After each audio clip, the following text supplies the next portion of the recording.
We all have that one song, right?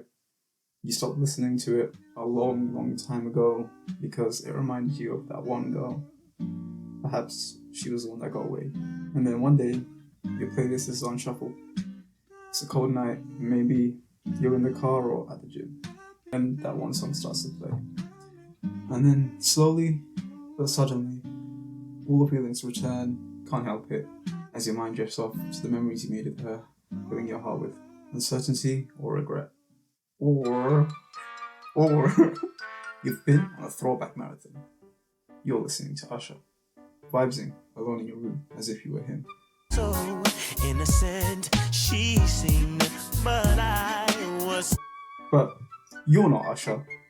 In fact, there's only one relatable lyric in that entire song. She was sexing everyone but me.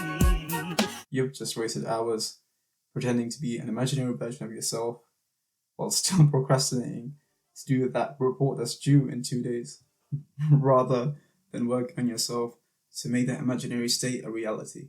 The point I'm trying to make is that music is intoxicating, the same as drugs or alcohol, and that those who are under the influence of drugs and those who are listening to music really aren't that far apart.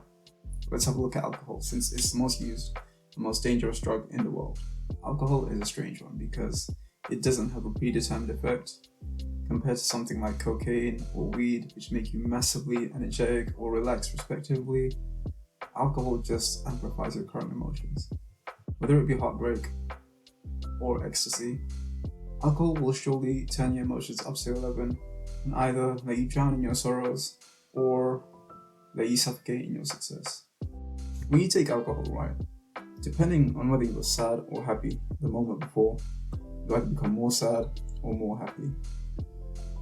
When you take it, depending on whether you are sad or happy, you become more sad or more happy. Doesn't that sound a lot like music? Please don't lie to yourself when you say that you're not going to listen to negative music. We both know that when that 3 a.m. mental agony hits, you're not listening to fucking Happy by Pharrell. Okay, but fine.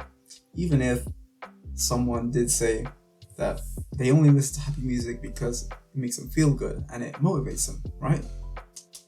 It's even worse if listening to music that matches your emotion is alcohol. Listening to music that makes you feel happy no matter what is cocaine. Alcohol is the world's most dangerous drug by far. It kills the most people and it ruins the most lives, yet getting drunk is normalized. While cocaine is seen as criminal or degenerate. This isn't a cocaine ad, I promise. Even if cocaine causes far less problems for society, the reason we look down upon it so much more is because of the moral aspect. Alcohol at least keeps you honest. Your mind is still in the same place, it's just that you sink a bit deeper into the quicksand. It amplifies whatever you're already feeling. Cocaine takes your mind to a place it should never have been in the first place. You're upset for a reason.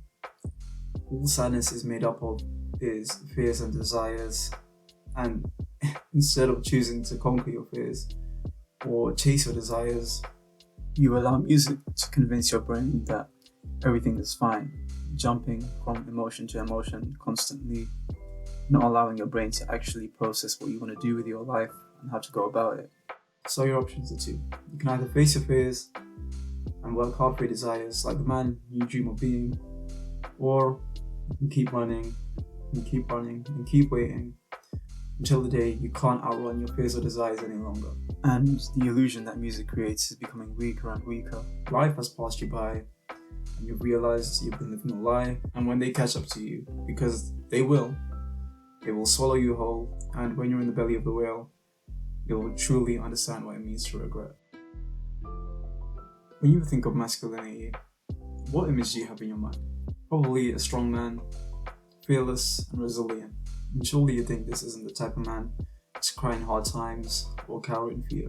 He's also probably not the type of man to let his morals go in celebration. He knows how to have a good time without sacrificing his sobriety and dignity. A big part of masculinity is being unemotional.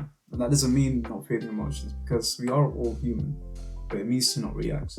Your value as a man and your masculinity is most often determined by how you react to bad situations. Being steady and resolute is half of what it means to be a man. We know that music manipulates your emotions, and being a man means that your emotions cannot be manipulated. It's a direct contradiction. To be present means to be completely in the here and now, not thinking about what has already happened, what may happen in the future. Rather that we see, smell, hear, feel, and taste what is directly in front of us. The issue that music causes here is that it's like every other emotion. You might see a certain scene from a movie that you watched when you're 15 years old, and it brings back all the teenage memories. Or maybe the smell of freshly cut grass reminds you of summer. Or perhaps you taste some food that brings you back to when you were a child. Your sense of hearing is just the same. You'll listen to a song and it will drag you back to a time long gone. You made memories while this song was playing in the background.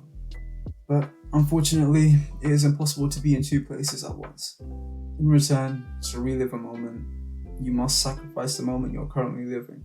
Life is finite, and we will all return from whence we came. You are sacrificing new experiences and new memories every single time you reminisce. I'm not saying to never take a trip down memory lane, because memories are made to be revisited. But when you listen to something that reminds you of years and years ago, for hours and hours of your day, it can only be described as living in the past.